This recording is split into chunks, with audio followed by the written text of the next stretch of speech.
Waliali no mwana ngakaloka mutuuka.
Kasitoba abawulidde erinnya ly'omwana we okukola n'oluhimbe. If you have heard the name of the child, come on.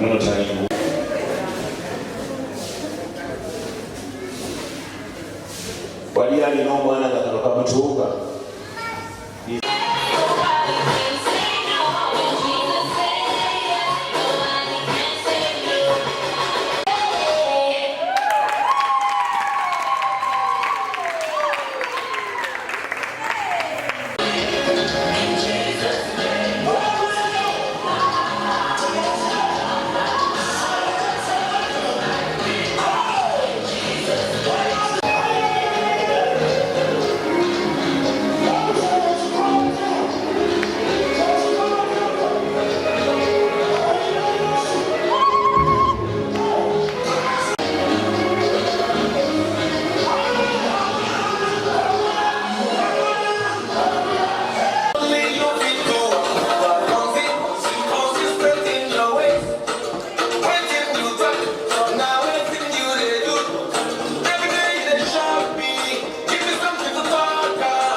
Children play outside like angels in the snow, while mom and daddy share a kiss under the mistletoe.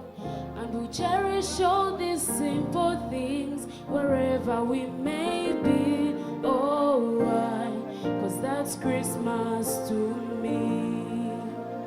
I've got this Christmas song in my heart. I've got the candles glowing in the dark. I'm hanging all the stockings by the Christmas tree. Oh, why? 'Cause that's Christmas to me. Oh, why? 'Cause that's Christmas to me. I listen for the foot of reindeer walking on the roof. As I fall asleep to lullabies, the morning's coming soon. The only gift I'll ever need is the joy of family. Oh, why? 'Cause that's Christmas to me. I've got this Christmas song in my heart. I've got the candles glowing in the dark. I'm hanging all the stockings by the Christmas tree. Oh, why? 'Cause that's Christmas to me.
Bagaliza sepultura ennungi, bagaliza sepultura ennungi n'omwaka ogw'essanyu.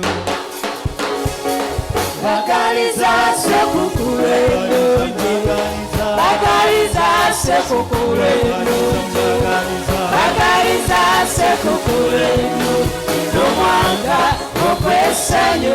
Bagaliza, bagaliza, bagaliza sepultura, bagaliza, bagaliza, bagaliza sepultura, bagaliza, bagaliza.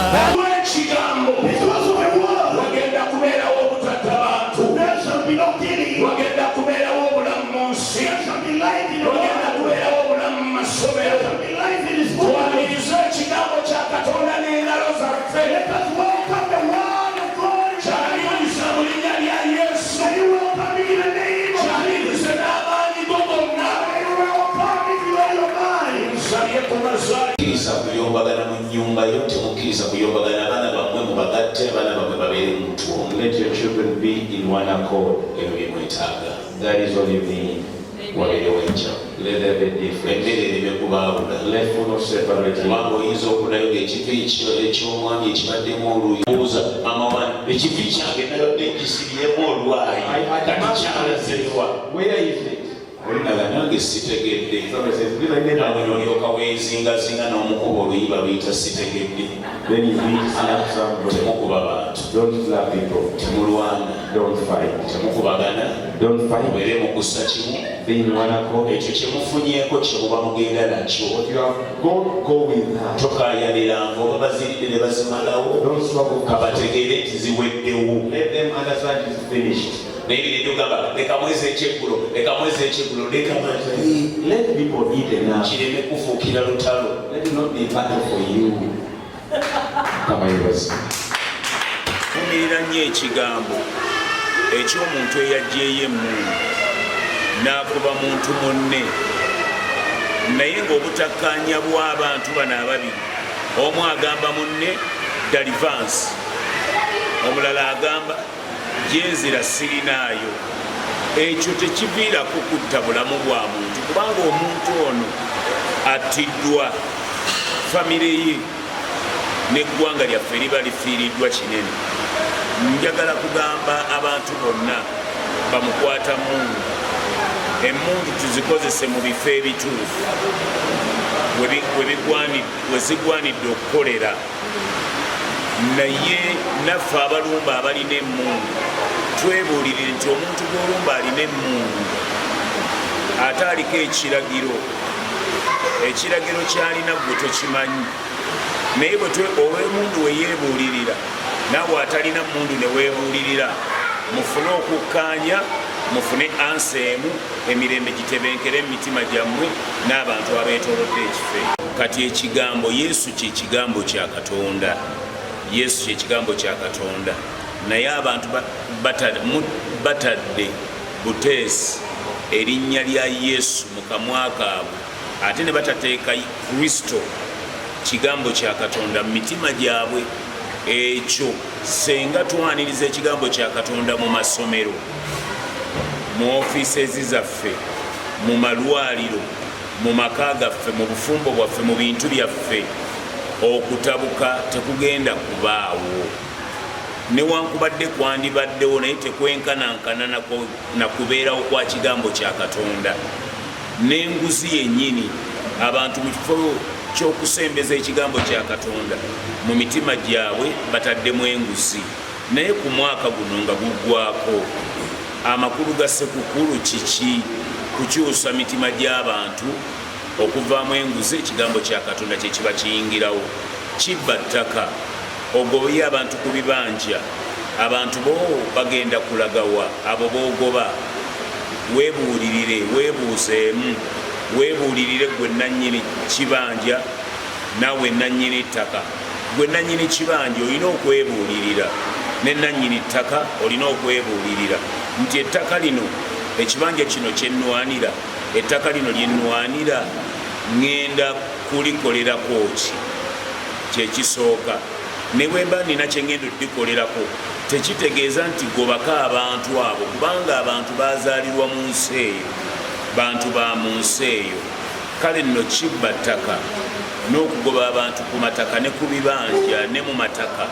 Bannange bannayuganda, amazaalibwa gano tusembeze ekigambo kya Katonda mu mitima gyaffe, tubeere n'ekisa eri bannaffe, tubeere n'ekisa eri buli muntu yenna nga bw'ali, kubanga Yesu teyasosola musa. Tusigaza kuva mu mwaka mukadde okuyingira omwaka omupya, naye gwe n'okwata emmotoka yo oba n'okwata pikipiki, ensala y'oluguudo gwasala oluguudo, nze nkuwa ekirowoozo, linda emmotoka ziggweyo naawe osale. Naawe avuga, ono atambuza ebigere, oba ono avuga bodaboda oba avuga emmotoka, kubanga tulabye obubenje bw'emmotoka n'emmotoka, ne tulaba obubenje omwaka guno, olunaku luno olumu. Sanyuka naye nga olekamu ku lw'obulamu bwo okubutaasa, kubanga waliyo omuntu nga ye obulamu tabubaliridde, yenkanga bwekanzi nga akutomedde, naawe wekanga bwekanzi nga ogudde mu pikipiki oba mu mmotoka. Naye obulamu guno, omubiri lususu si kyuma, omubiri gwo si kyuma, omubiri gwo si tofaali, omubiri gwo si jjinja, luno lususu. Abantu mukuume ensusu z'emibiri gyammwe nga mwekuuma. Abalala mugenda kunywa mwenge, naye amazaalibwa tekitegeeza kunywa mwenge. Abalala mugenda eyo kunoonya endwadde ezinaabajja mu bulamu, naye amazaalibwa tekitegeeza kufuna ndwadde zinaabajja mu bulamu n'okutyobola ebitiibwa byammwe.